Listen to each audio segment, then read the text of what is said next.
How's it going, everybody? We now have the Red Goblin kit, and it's bonkers. It's really good. Kinda, sorta. In this video, we're going to break that down. We're going to talk about the implications his kit is going to have for the game and for his team. It's going to be very, very intriguing how you guys are going to accept or deny this character. I'm excited to hear your opinions, so let me know in the comment sections below. But for right now, let's go talk about this character. I want to give a huge shout out to the sponsor of today's video, Into the AM. Now, Into the AM was the first ever sponsor of this channel, and since their clothing just touched my skin, I've wanted to wear nothing else but Into the AM. If you watch me on stream or in my videos, I'm always wearing Into the AM. If you catch me on the streets or visiting my in-laws, I'm wearing Into the AM because it impresses them. The fit, the comfort, the design quality, bar none, the best. These sweaters hold up in Canadian winters. So comfortable. And my kid, when I'm rocking the baby on the shoulder, oh, he snuggles, he's sleeping, he's loving it. And you're going to love it too, because right now, for their 12th year anniversary, they're doing a 25% off site-wide sale, but they're going to up the ante. You use code DORKY, you'll get an additional 10% off for 35% off everything. If you haven't tried Into the AM yet, you're going to want it. Once you do, message me how you like it, because I've gotten so many glowing reviews from those on the channel who have tried them out. You're missing out if you don't, honestly. So what I want to do quickly is show some of the new products that they have and just some of the options you can expect to find on the website. So graphic tees, this is kind of my bread and butter. This is what I love. I love the designs, as you can see. And they got something from everybody from scenery to just serenity to the abstract to the mythological. I wear it all. You're going to wear it all. You're going to love it once it touches you. Like, normally graphic t-shirts, they have this uncomfortable feeling on the graphic on your chest. You don't feel that at all. It feels like I'm just wearing a cloud right now. It's awesome. And it's warm too.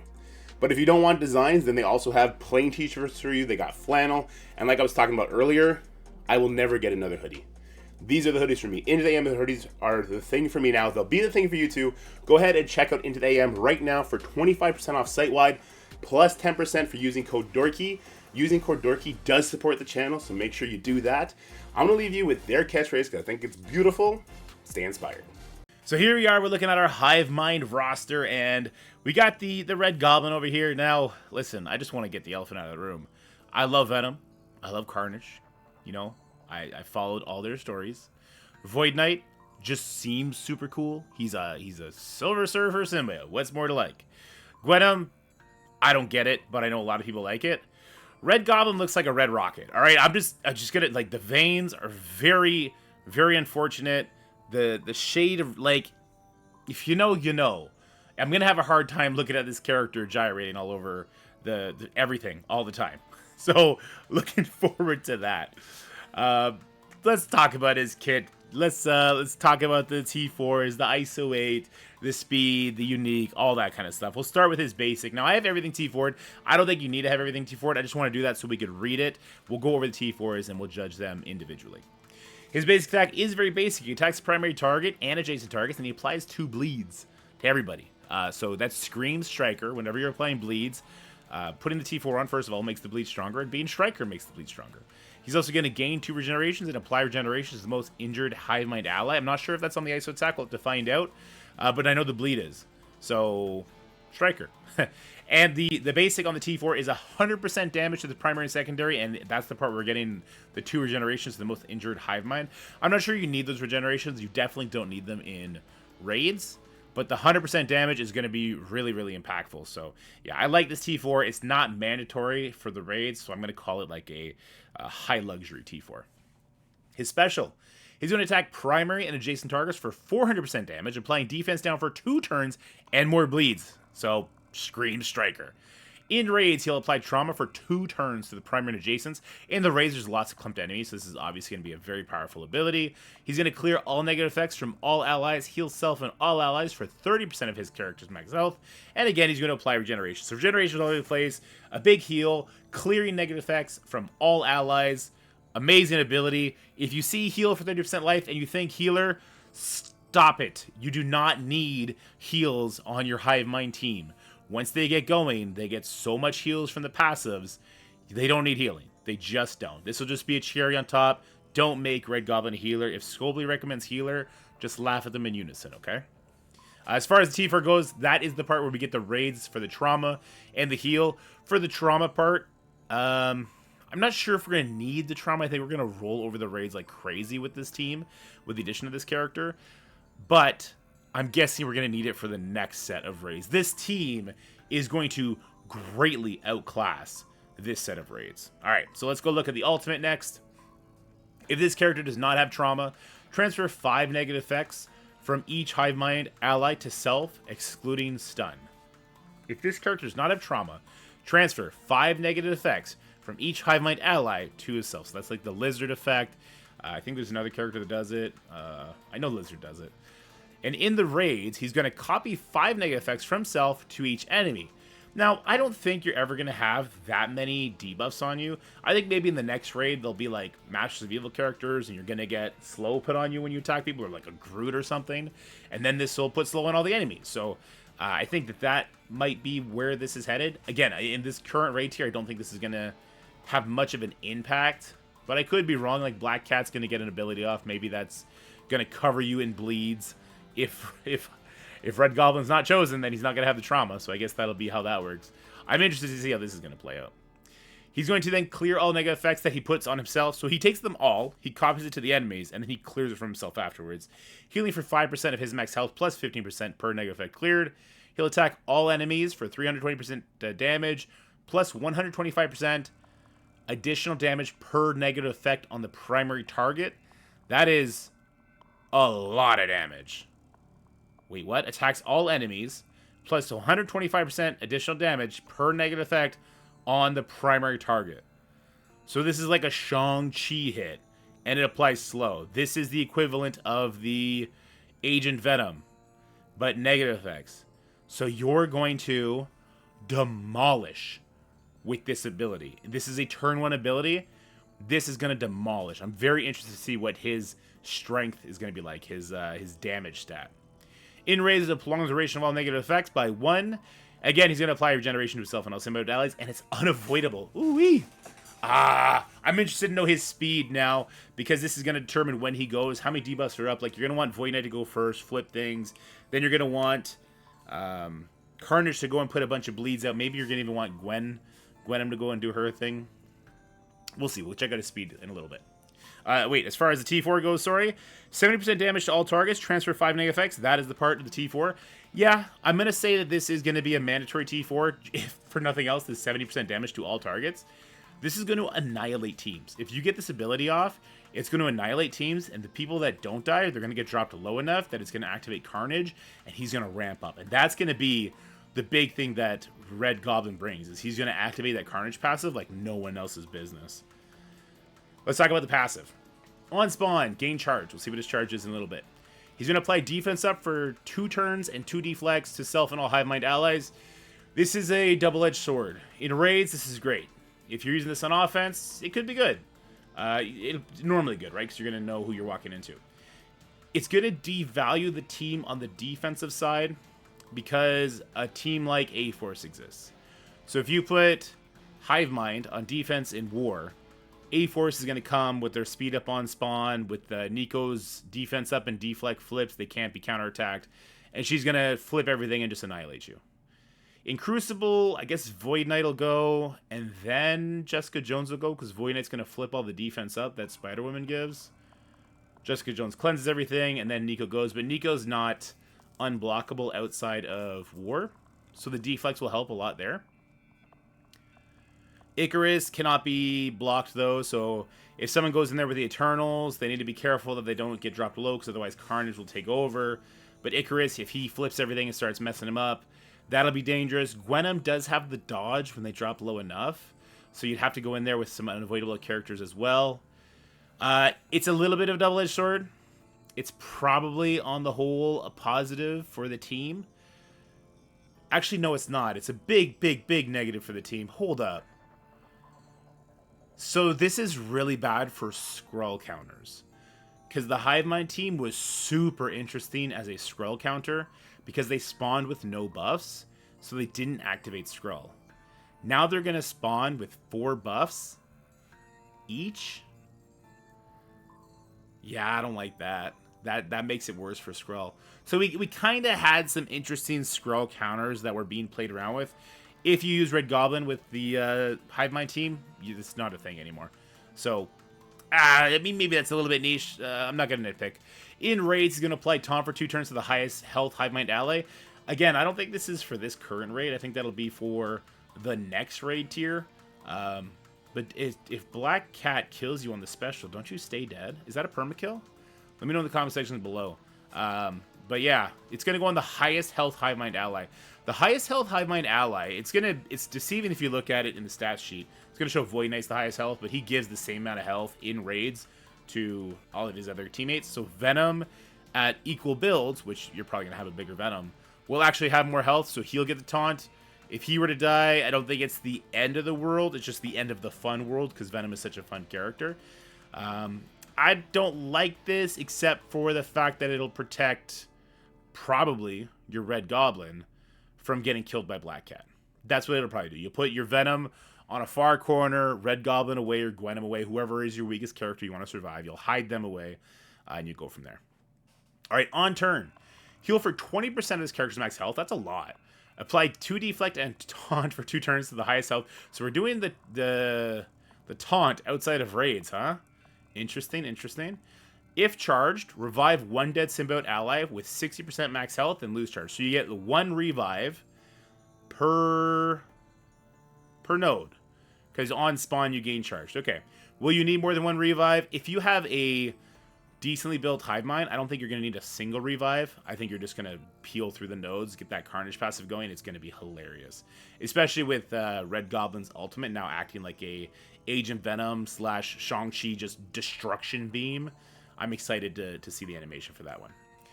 When this character Hive Mind ally drops below 50% max health, if that character has taunt, so it's only if the character has taunt, do the following. Clear taunt, apply Safeguard and 2 Death Proof, fill this character's speed by 30%, so it's going to fill Red Goblin's, and Red Goblin has the 2 cleanses, right? He's got the special, which is just a straight cleanse. He's got the ultimate, which peels 5 debuffs and then throws it at the enemy, or just heals it. It only throws it at the enemy in raids. So that's interesting. I like that he's going to protect the person and give them Safeguard plus Death Proofs. That's cool. I like that.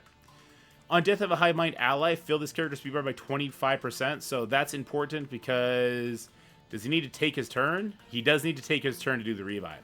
So it's going to give him 25% speed bar when somebody dies, and then he'll revive them if it's the first death of the team. When an enemy takes damage from bleed, apply 1 deflect up to a maximum of 5 to all Hive Mind allies. So that's a lot of deflects. It takes away from some of the value of the other cleanses, right? Because if you have this many deflects, which you will, because Void Knight will flip regens into bleeds. Carnage obviously puts bleeds out, plus spreads existing bleeds. Same with Venom. Gwenom, I forget if she's doing bleeds or not, but yeah, this kind of takes away from the cleanses, but very, very interesting. It's going to make the team very, very tanky because you're always going to have bleeds out. So you're going to have lots of deflects, which means you're not going to get too many debuffs yourself because you'll block them. I like it. It's a real deflect. It's not a minor deflect. It's powerful. He's definitely protecting the team in a lot of ways. Now, this is crazy. This is why I named the title what I named it. Red Goblin is amazing. 60% damage. And 60% damage to Hive Mind allies outside of raids. The full 60%? Are you kidding me? This team runs on the Carnage passive, and once it gets going, it doesn't stop, because the Carnage passive is giving that speed bar to all 5 of the Hive Mind characters, and they take more turns, and they keep activating the passive, and then everything is dead. We've already seen it in live without the 60% damage happening when the Hive Mind team is with a character like Skrull. It's crazy. It doesn't make any sense. The damage is nutty. And now you're going to add 60% on top of this, so let me run this by you. You're going to have Void Knight goes. His ultimate doesn't hit too hard, but it flips buffs. So if you go in there with a team that has defense up, it gets flipped to defense down. It's got, mind you, 5,000% focus, so good luck resisting that. And then Carnage is going to come in, and he's going to smash with his ultimate, hitting into a character. Maybe they have defense down. Maybe they just don't have any kind of buff. If that drops the enemy to 30%, they just lose. If you're using that on offense, you're just going to run over them. If you're facing on defense that happens to you, you're just going to lose.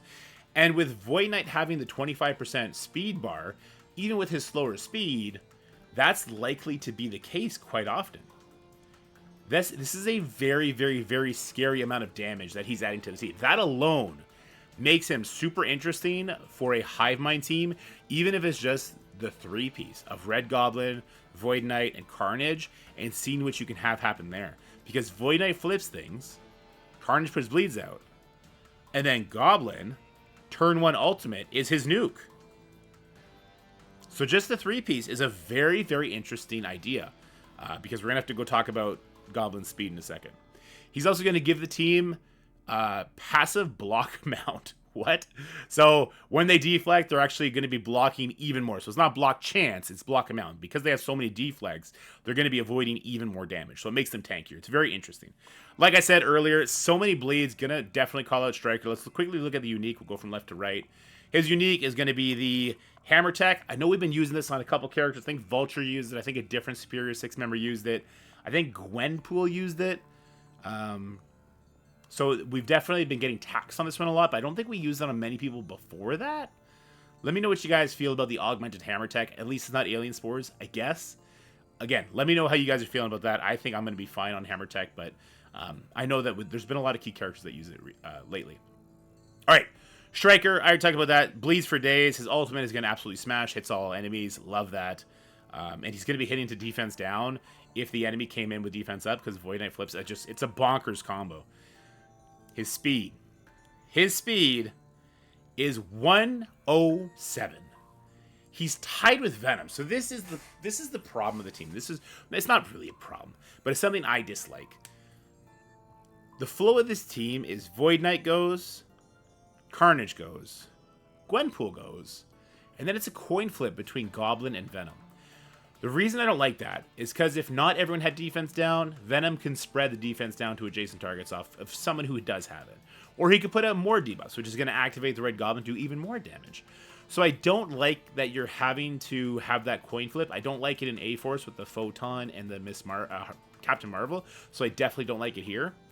The 107 speed, it's the Carnage passive. So this whole team, every character, well, the 3 main characters, have a pivotal role in deciding every single match. The Void Knight opening ability, with the buff flips, pulling people together, and the AoE, gets the ball the first push. Carnage ultimate gives it the second push. And Red Goblin's passive, that 60% damage, is amplifying those pushes. And on those pushes, if you happen to push somebody to 30%, Gwenpool goes. She's going to push more people. Venom goes. He's going to push more people. Or Red Goblin goes. He's going to ult, and he's going to push all the people. All the people. His damage stat is pretty crazy. This is gear tier 16. He's already has 61,000 damage. He's the protector of the team. Hitting to all those debuffs. He doesn't have his Striker Ice one right now. He's kind of sort of amazing just because of his damage stat and then his opening ult. But he needs his team. Without his team, I think he's garbage. Without Void Knight's speed bar, this team is garbage. Right? Without Void Knight setting the stage, letting Carnage potentially push people, the full team is garbage. Now, it would make you wonder, who do you sub out on this team if you're trying to help the Carnage make that happen? Say if you wanted to bring an Emma in for some reason, or maybe you just want to bring in a character that's faster than Carnage. Maybe you want to bring in Kang. Maybe you want to bring in Red Hulk. Red Hulk's even faster than Kang. Well, I guess not technically because of the speed bar. But maybe you want to do something like that. I do think you're getting rid of Venom at that point. Because Gwenom, with the 120 speed, also giving offense up to the Red Goblin before he goes, you're going to be ditching the Venom. And maybe that 5th character that is replacing the Venom is helping you get an additional Carnage proc or 2 additional Carnage procs. And then it's off to the races. Because with the 60% damage stat from Red Goblin on Void Knight, Gwenom, and what Red Goblin is going to do in his own right, this is going to be a very scary snowball team. You are either going to win in the first 2 turns, or you're going to lose in the first 2 turns when you face this team. I have no worry about this team in war. A-Force will destroy this. Weapon X will destroy this with the speed bar. This team probably loses to freaking Heroes for Hire for all we know at this point. We're definitely going to go test that. This team is really going to struggle in War just because War has so many teams that get insane amounts of speed bar, right? Another one that this team is like Secret Defenders is going to crush this, right? Hard Light's going to go long before Void Knight does. Rewind the Void Knight. Robbie Reyes is going to remove all their buffs. It's unblockable stuff. You got to, like, Black Cat will mess it up. So this team is not going to be like this Apex killer team in War. But in Crucible, wait. Which video comes out first? Have yourselves a good day. I'll see you soon. That's it for the video, guys. I hope you enjoyed it. If you did, make sure you like, share, and subscribe. Stay happy, healthy, have fun, and I'll see you in the next one.